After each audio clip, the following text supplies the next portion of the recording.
Welcome to another Bible study. We call this Teachable Moments, and we're in the series called Lost and Found. Today, we're going to talk about crossing over on the other side of the tracks. I remember as a young dude living on one side of the tracks, right? Anybody familiar with that concept? You live on one part of the city, and then to cross the tracks, and you're in another part of the city. You could even do this in the neighborhoods. You can live on one street and cross another street and be in another location. Well, we're talking about what it's going to take to reach the lost in this series.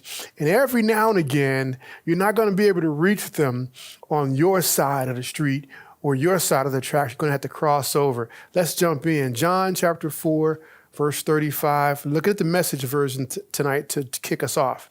As you look around right now, wouldn't you say that in about 4 months, it's going to be time for the harvest? Well, I'm telling you to open your eyes, this is Jesus talking, and take a good look at what's right in front of you. These Samaritans, the Lord says, are ripe.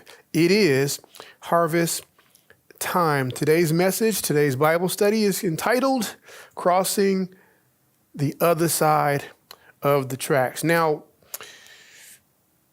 we have to cross the tracks as believers because we kind of stay on our same side or in our lane, if you will. Let me explain what I'm saying. When we go out to eat, we usually eat with saved folks. When we go bowling, we bowl with saved folks. When we have a baby's birthday party, who do we invite? Folks who are saved. And Sunday mornings, we're singing, I will lift the name of the Lord up so high, right? And we're standing next to saved folks. I think the Lord is saying every now and again, if you're going to reach lost people, you're going to have to quit hanging out with saved people. Watch this. What does that mean? That means that you've got to go to the places where drunk people live. I said that. The place where marriage vows don't mean a thing. You're going to have to visit the place where folks steal from their jobs on the regular. A place where folks only worship at church on Christmas and Easter. So here we're going to take a look at the relationship between the Jews and the Samaritans, in particular, how Jesus crossed the other side of the tracks to teach a lady about salvation. Let's jump in.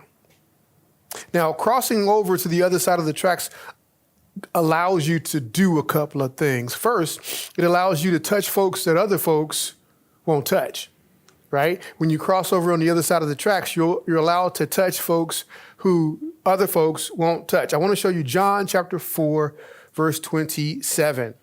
At this point, his disciples came, and they were amazed that he'd been speaking with a woman. Yet no one said, why do you seek her? What do you seek, or why do you speak with her? They walked up to the Lord. He was talking to a woman, which was, just so you know, not something you would do in this culture. Men not talking to single women or married women one-on-one. It just was not done. Now, there are many reasons people are labeled untouchable. And biblical cultures, in this particular case, held a very low view of women. As I said, men were forbidden to speak to women in public, particularly discussing something with the woman who wasn't your wife. So this is the Jewish prayer every day back in that day. Quote, "Blessed art thou, O Lord, who has not made me a woman." So the men were part of their thanking God for the things that are going on in their life. Part of their prayer was, whew, praise God, I'm not a woman. Now, if you're going to touch folks on the other side and touch people that other folks won't touch, you're going to have to move behind our natural predisposition. Watch this. John chapter 4, verse 7. There came a woman of Samaria to draw water, and Jesus said to her, "Give me a drink." For his disciples had gone away into the city to buy food. Therefore, the Samaritan woman said to him, "How is it that you, being a Jew, ask me for a drink, since I am a Samaritan woman?" For the Jews had no dealings with the Samaritans. So this woman had 3 strikes. 1, she was a woman. 2, she was a Samaritan. And as we'll discover in the text, she could have been called a cougar. Look at John chapter 4, verse 16. He said to her, "Go call your husband and ask him to come here." In other words, he said, "I need to speak to your man."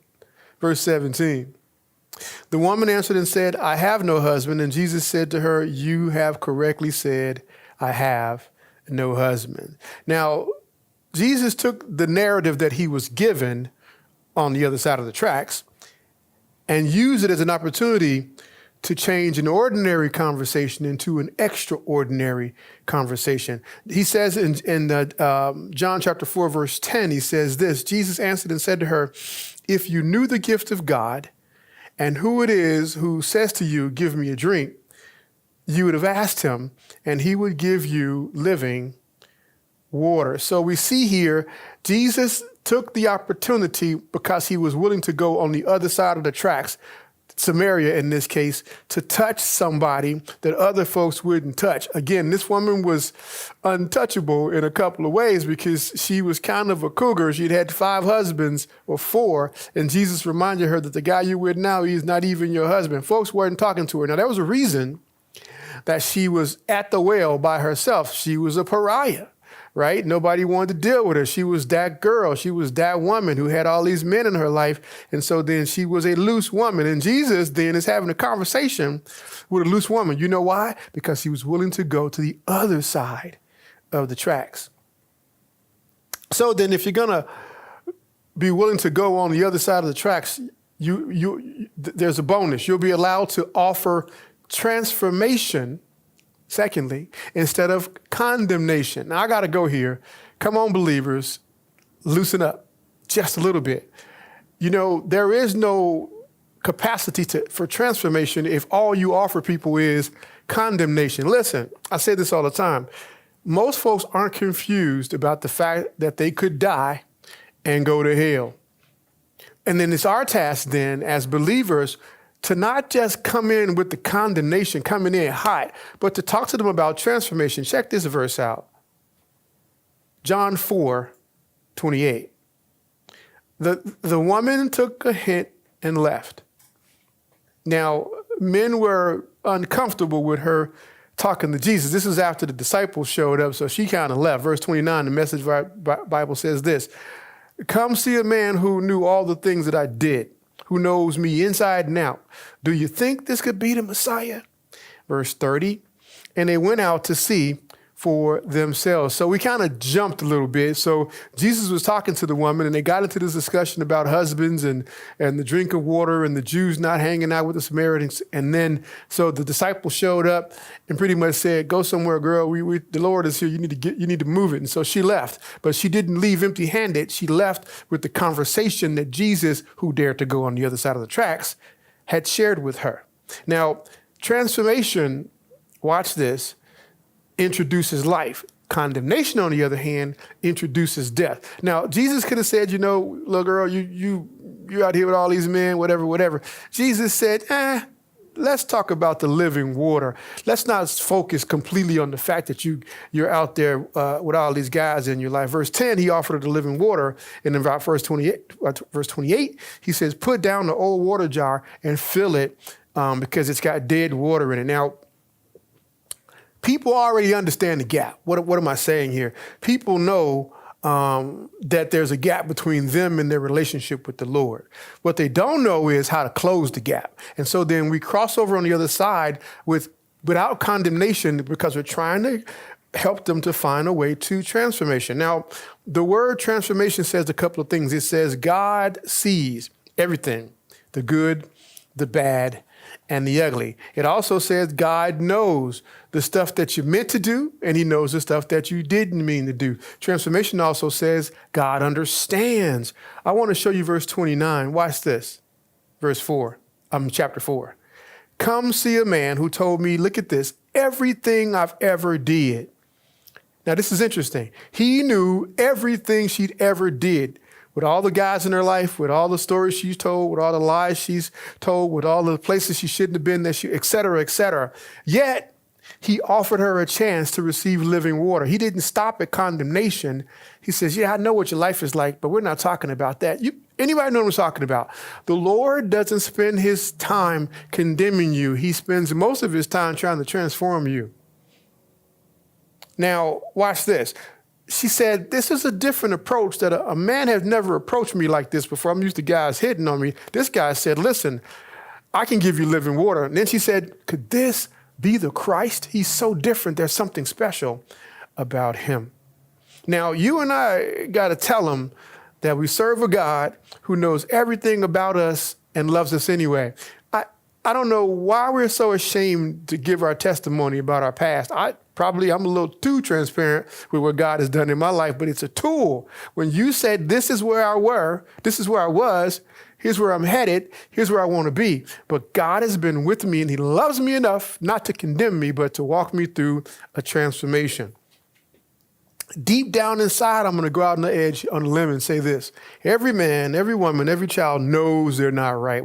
There's something in us. We walk real talk. I don't need God. I don't need the church.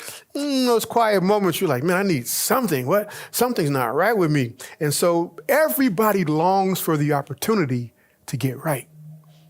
And the church, the believer who's on the other side of the tracks, pointing fingers, talking about what you're not doing is not going to help them. You got to cross over on the other side of the track, tell them, listen, sis, you might be messed up. I started off messed up, still trying to work through some messed up stuff, but God loved me anyway. People need to see that. Now, verse 30 says, when she gave her testimony, which is what you're supposed to do, it says they went out to see for themselves. I love this. Is pretty cool. See, condemnation pushes people away from the Lord, and transformation creates a desire for people to run toward the Lord. They said, listen, we know you, sis, and we know what your lifestyle is like, and we know the guy you're living with now is not your husband. And you met the Messiah and he didn't condemn you, I got to go see this. Because people in the back of their mind were thinking, you know, you're not right, girl. Let me translate that for you. I know I'm not right, girl. Let me go see if I can get some of this saving grace as well. Thirdly, when you allow yourself to go on the other side of the track, something else you'll get. You'll be allowed to forget the notion that this is all about you. We are in a very interesting place as believers in the culture. It is almost grocery shopping Christianity. We visit churches with a shopping list. No, I don't like the color. Nah, the air conditioning didn't kick on in 10.4 seconds. Nah, that's an old song. They still singing that old song. Nah, this guy's got he's too serious. Nah, he has too many jokes. I don't know if I want to be a part of this children's ministry. I think you get the idea. We've given ourselves this weird notion that everything at church is about us, and the church is supposed to cater to my every whim and meet my every need. And if they don't, I'm leaving. I'm not getting fed here, Pastor. Boy, I hear that one so much, it's ridiculous. And I'm not being moved by the Spirit in this place. And your children's ministry and this and it's become me, and more me. Watch this. John 4, verse 31. Meanwhile, after she had a conversation with Jesus and went and told the town, come see a man who knew everything about me and he still loved me anyway, and they were all headed that way. Meanwhile, John tells us, the disciples were urging him, saying, Rabbi, eat something. But he said to them, I have food to eat that you do not know about. So the disciples were saying to one another, no one brought him anything to eat, did he? They couldn't understand it. See, they were thinking so practically, they missed it. Verse 34. And Jesus said, watch this, my food is to do the will of him who sent me and to accomplish his work. Jesus had to remind his brethren that he was on a mission from God. See, this is not about you. Christianity is not about making you comfortable, getting you a husband, getting you a car, healing your asthma all the time. It's about helping the lost to find their way to Jesus Christ. Remember that part? You were once was lost and somebody helped you to find your way to Jesus Christ. Church has never been about trying to meet your needs and make you feel better, the perfect place for you. Look at the word. Just break this down. This is important. He says in verse 34, he says, my. He starts up with the word my.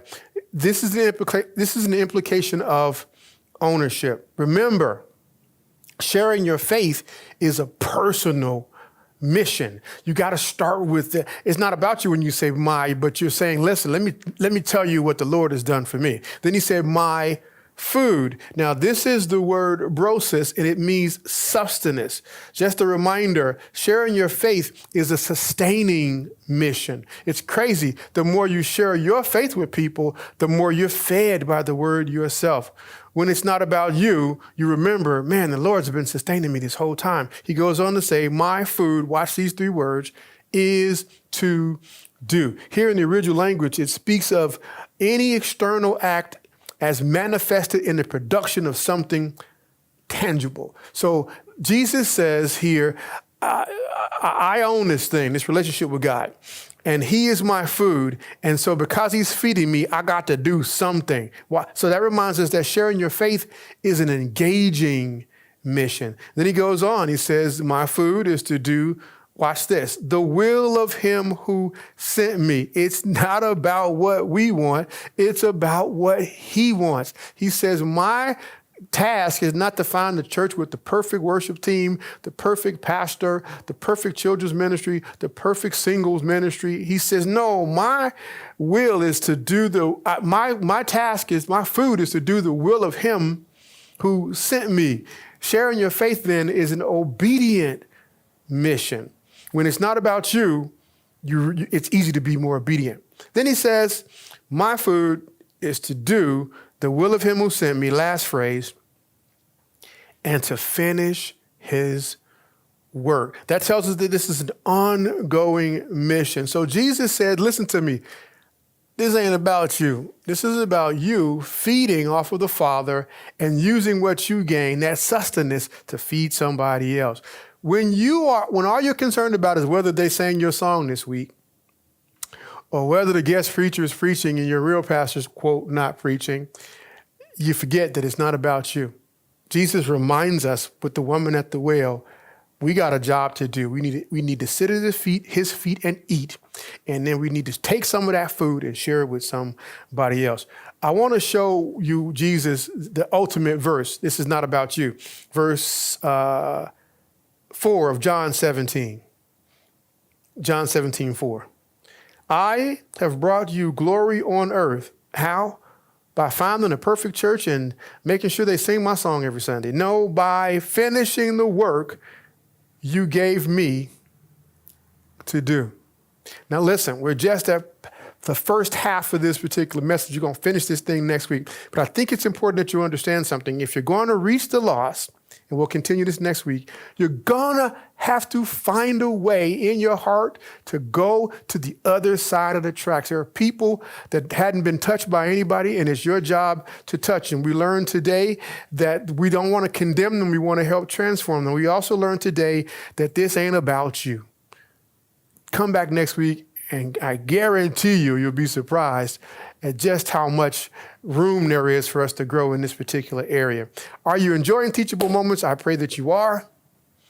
If you are, would you please like and share and subscribe? It would be a privilege for us to be able to reach more and more people. I think we're somewhere around on YouTube, somewhere around 474 subscribers. Man, if we could hit 500, that would be quite a joy. Do you remember, those of you who watched for a little while, remember when we were sitting around at 200? Well, God's good. Let's blow this away. Let's be daring and say we can even blow 500 out the way and make our way to 6 and 7 and 8 and 1,000 people. But it starts with you liking, sharing, and subscribing. Listen, be strong, be safe, and be blessed. Peace.